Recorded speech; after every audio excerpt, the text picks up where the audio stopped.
are you? Where did you come from? I'm Emily. I've been at the church for roughly a year Yeah? with my husband Matt, who came here a little bit before me. Yeah? We are from all over, but claim Texas. Okay, both of you? Both of us. All right. Both And of so, us. when did you come out here? I moved out here October, so fall of last year. So roughly almost a year I've been here. Okay. But my husband had been here since April, so he's been here well over a year. So I know a lot of people assume that somebody comes into a church, they find a church, they must have been raised in a Christian home. Like, is that true for you? Or is that... Yeah. I would say my parents were believers. I would say at the same time, though, we did the typical, like, oh, we'll go to church most Sundays. And then after that, we didn't really read the Bible together. We rarely prayed. It was a Christian household, but maybe not a household that was like actively following Christ, if that makes sense. Okay. So maybe like a little mixture of tradition and some conviction, but not like heavy duty. We want to be like in tune with God like every moment kind of a thing. Correct, yes. Yeah. Yeah. And so, I mean, how did you think about that when you were younger versus now? Like, did you just kind of go with the flow, or? I think up until probably high school, my senior year, I was kind of like, oh, you do the right thing. You're nice to people. You go to church because you're supposed to. Yeah. And then my senior year of high school, I had a friend who was like really actively following Christ and kind of got to see what that looked like. Yeah. And obviously, senior year of high school is when you're like trying to be an adult, right? You're turning 18. You think that you got the world figured out. And realized really quickly that I didn't have the world figured out. Okay. Okay. And so I would say like found Jesus and like my own relationship with Jesus like the last few months of high school.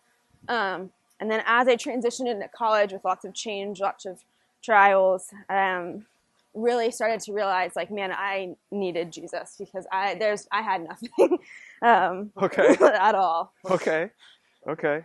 So like a lot of like inner tension and a lot of disappointment. Is that kind of the vibe? Yeah, and just I think lost in like trying to find out who I was going to be, all of that. Identity kind of stuff. Yeah, then. identity. Yeah. So like you said you had a friend that was following like really closely. Like kind of take me through that. How did that evolve? Yeah, I had a friend and she was very actively pursuing Jesus. She was open about it. She was honest about it. She read her Bible. She shared things. She was vulnerable in a way that I just wasn't. Yeah. And kind of saw what that looked like in her life and how she was able to like handle situations and how her outlook was so positive when like things were hard. And I was kind of like, wow, I am following Jesus, but I don't have that same attitude. And kind of saw that it was different until I like realized, oh, the difference was it's not that she was in a Christian household and I was also in a Christian household. It's that she was actively following Jesus. Yeah. And I was just kind of going through the motions. Yeah. So like from that point, how did you like take off in life? Like how did you kind of get your mind wrapped around your identity? Yeah, I went to Baylor, which is a school in Texas, which is a Christian school. Yeah. And it was the first time in my life where I felt like I was in Christian community, where the majority of people I knew, it was like cool to be a Christian. And so like there were small groups. You would get invited to churches. Our school put on like a church fair. It was almost like if you didn't go to church on Sundays, you weren't in the majority, you weren't in the popular group. Which there's some goodness and bad in that. But either way, it kind of like pushed me to be like, okay, you're going to get involved in a church. I was surrounded by believers. It was normal to have conversations about Jesus. We had to take classes. And I think that really set the framework. Although it's like a Christian bubble, kind of set the framework of like, this is what it's like if you were to be in Christian community. And this is how you should treat Christians. This is how you handle situations. This is who your identity is in Christ. And you can see that because my 3 roommates are also kind of following Christ. And the way they talk up to people is differently. And I think that really kind of set me up for success because obviously college is like a short period of life, 3-4 years, and you get launched out to the world. But really like set my foundation of like, this is who your identity is going to be, and then set me forward. That's awesome. So it's great. Well, I think it's awesome. I don't know what everybody else thinks, but I think it's awesome. Yeah. All right. Well, we have a little adventure here. I'm going to take you on, just because I said that I would. We're gonna walk down to the edge of these falls down here, which are pretty amazing anyway. And then I have the lamest piece of rope ever, and we're gonna tie it to a tree, and yeah, I don't know, but we're gonna let ourselves down to the bottom of this thing somehow. And I just really wanted to see it from the bottom, and then, well, I don't know what's gonna happen then, but all right.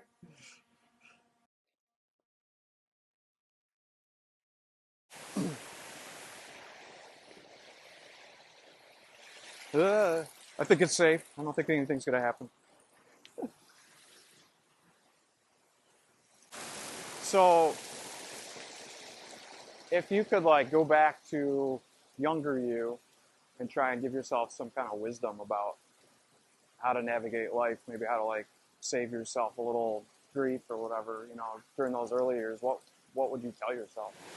I would probably tell myself to like get into a Christian community faster, to like surround myself with believers, to learn how to do life well, to learn how to treat people, how to be generous.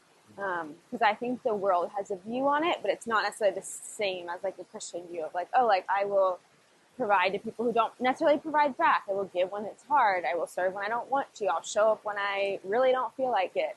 And I think if I would have done that earlier, I would have been able to like grow my relationship and like become, I think, mature a little bit faster.